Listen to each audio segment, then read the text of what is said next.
지구촌 뉴스, 오늘은 윤현아 리포터 연결돼 있습니다. 자, 윤현아 리포터 안녕하세요. 네, 안녕하세요. 예, 목소리가 조금 오늘 보양식 드셔야 될 것 같은데요. 아, 그래요? 오늘 중복이죠? 그러니까 뭐 드실 겁니까?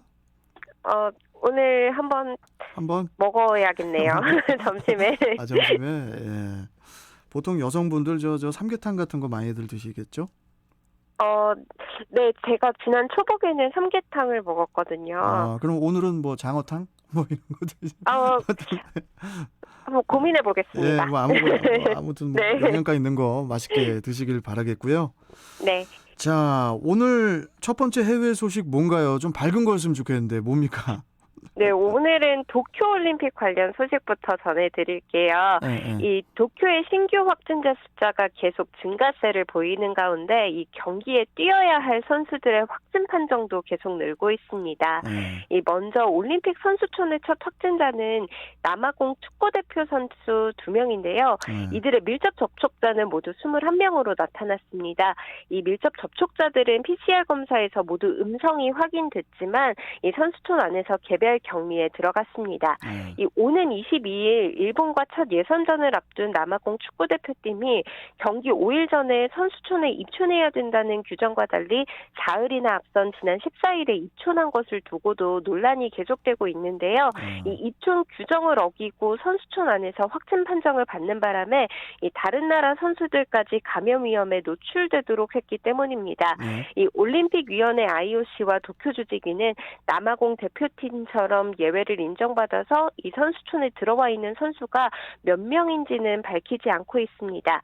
또 이외에도 선수촌에 들어온 체코의 남자 비치발리볼 대표 선수 1명과 선수촌 바깥에서 훈련 중이던 미국 여자 체조 대표 선수 1명도 확진 판정을 받았습니다. 또 올림픽 참가를 위해서 일본에 입국한 관계자들 역시 확진 사례가 끊이지 않고 있는데요. 먼저 올림픽 탁구 금메달리스트인 유승민 선수위원은 국제올림픽위원회 위원 중 처음으로 공항에서 확진 판정을 받고 격리가 됐습니다. 이 유 위원은 출국 전 2번 검사를 받아서 음성 판정을 받았고 또 백신도 2차례나 접종했다면서 현재까지 증상은 없다고 밝혔습니다. 또 출발 전 체코 현지에서 2차례나 음성 판정을 받았던 체코 대표팀 관계자와 남아프리카 공화국 럽비 대표팀 관계자도 일본에 입국한 뒤에 양성 판정을 받았습니다. 이렇게 도쿄에 들어오는 선수단뿐만 아니라 시민들 상황도 좋지가 않은데요. 이 도쿄의 감염 확산도 진정될 기미를 보이지 않고 있는데 최근 일주일 사이 도쿄의 신규 확진자 수는 전주보다 50% 가까이 늘어서 긴급사태에도 불구하고 증가 속도가 오히려 빨라지고 있는데요. 이 좀처럼 코로나19 감염 확산을 잡지 못하고 있는 이 스가 정권에 대한 불신도 커지고 있습니다. 이 아사히 신문의 지난 주말 여론조사 결과 스가 정권 지지율은 31%로 지난해 9월 집권 이후 최저를 기록을 했습니다. 이 스가 총리는 도쿄올림픽 개최로 지지율 반등을 노리고 있는데 그게 상황이 그렇게 좋지는 않아 보입니다. 우리가 우려하고 예상했던 대로 지금 분위기가 흘러가고 있는 것 같아요. 네. 문제가 상당히 심각해지고 있는 것 같습니다. 자, 이런 가운데 올림픽 개회식에 음악 감독이 사퇴를 또 했다고요? 네, 이 일본 뮤지션 오야마다 케이고가 도쿄올림픽 개회식 음악감독직을 내려놨습니다. 이 1990년대에 활동하며 일본 음악계의 한 획을 그었던 오야마다는 지난 19일 본인의 SNS를 통해서 도쿄올림픽 및 패럴림픽 조직위원회에 사임 의사를 밝혔다고 죄송하다고 고개를 숙였습니다. 이유는 과거 장애인을 괴롭히는 등 행적으로 논란이 불거졌고 그에 대한 비판 여론이 계속됐기 때문인데요. 이 오야마다는 지난 1994년 일본 한 매체와 인터뷰에서 장애인 친구에게 배설물을 먹이는 등 가혹행위를 했다고 스스로 밝힌 사실이 최근 알려졌는데 이 논란이 계속된 겁니다. 이 앞서 오야마다가 속한 일본 밴드는 또 지난 2019년 방한 공연 당시에도 우길기와 비슷한 문양의 영상을 상영해서 논란을 빚기도 했습니다. 이렇게 약자들에게 이렇게 뭘 이렇게 배설물 자기가 먹던지 그걸 왜 그런지 모르겠어요. 네, 그럼. 자, 아무튼 뭐 여러 가지로 이렇게 뭐 시끄러워서 그런지 그 도쿄올림픽 그 스폰서 기업들도 개회식 불참을 선언하고 있다고요? 네, 도쿄올림픽 스폰서 기업 대표들의 개회식 불참 움직임이 잇따르고 있다고 외신이 보도했습니다. 네. 이 최고위 스폰서인 도요타 자동차에 이어서 NTT와 NEC 등 일본 주요 기업들은 오는 23일 열릴 예정인 올림픽 개회식에 참석하지 않겠다는 입장을 밝혔습니다. 여기에 일본항공도 참석 문제를 신중하게 검토하고 있다는 입장인데요. 이 사실상 불참 쪽에 가깝다는 것이 업계 분위기입니다. 이 일본 정부와 대회 조직위원회는 코로나19 방역 대책으로 대부분 경기장에 무관중 원칙을 정했는데요. 이 스폰서 기업들은 표면적으로는 무관중 개최가 결정된 가운데 이 참석하기가 부담스러워서 불참하겠다고 입장을 전했지만 이 사실 스폰서 기업 대표는 일반 관중에 해당하지 않아서 입장이 가능합니다. 이 전문가들은 올림픽 개최에 대한 일본 내 반대 여론이 굉장히 강해지는 상황에서 이 소비자 반발을 불러일으킬 우려 때문이라는 분석이 나오고 있는데요. 업계에서는 다른 스폰서들이 어떻게 대응하는지 서로 살피고 있는 중이라 개회식 불참 기업이 더 늘어날 것으로 보고 있습니다. 이런 가운데 최고위 스폰서인 도요타 자동차는 올림픽 관련 일본 내 TV 광고까지 보류하겠다고 밝혔습니다. 자, 일단 뭐 우리 선수단이 가장 걱정이 되는데 결전의 날은 다가오고 있지만은 여러모로 걱정이 큽니다. 예. 네. 좀 안 좋은 소식이 안 나왔으면 좋겠고. 자, 다음 소식 전해주시죠. 네, 유럽의 코로나19 확진자가 세계 6개 대주 가운데 처음으로 5천만 명을 넘어섰다고 로이터 통신이 자체 집계를 토대로 현지 시간 19일에 보도를 했습니다.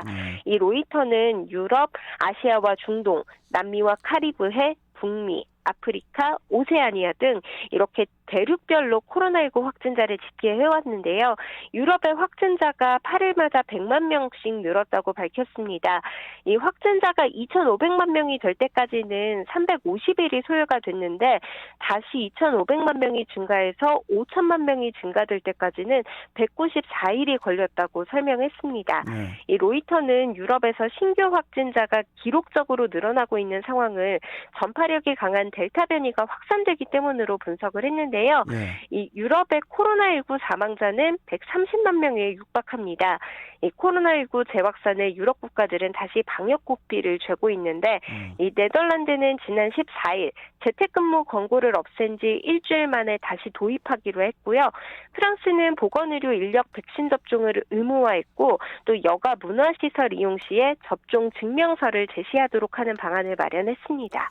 자, 이렇게 유럽 쪽의 확산세가 두드러지는 그런 상황인데 어제 또 이유정 리포터가 영국은 그 코로나19 방역 규제를 전면 해제했다는 그런 소식을 또 전해줬거든요. 네, 맞습니다. 영국은 방역 규제를 전면 해제하면서 자유의 날, 프리덤데이를 선언을 했었는데요. 이 직전에 보건정책을 총괄하는 자비드 장관이 코로나19에 확진되기도 하고 또 코로나19 확산을 걷잡을 수 없어지자 이 언론에서는 프리덤데이의 덤을 영어로 멍청하다라는 뜻의 덤으로 바꿔서 조롱하기도 했습니다. 이런 상황을 의식해서인지 보리스 존슨 총리는 오는 9월 말부터 나이트클럽 등 사람이 붐비는 장소에 가려면 백신 접종을 완료했다는 사실을 증빙하도록 하는 방안을 도입하겠다고 밝혔습니다. 그 영국과 마찬가지로 싱가포르도 그 코로나19와 공존하는 그런 방향으로 방역 방침을 바꾸겠다고 선언을 했는데 좀 어떻습니까? 네.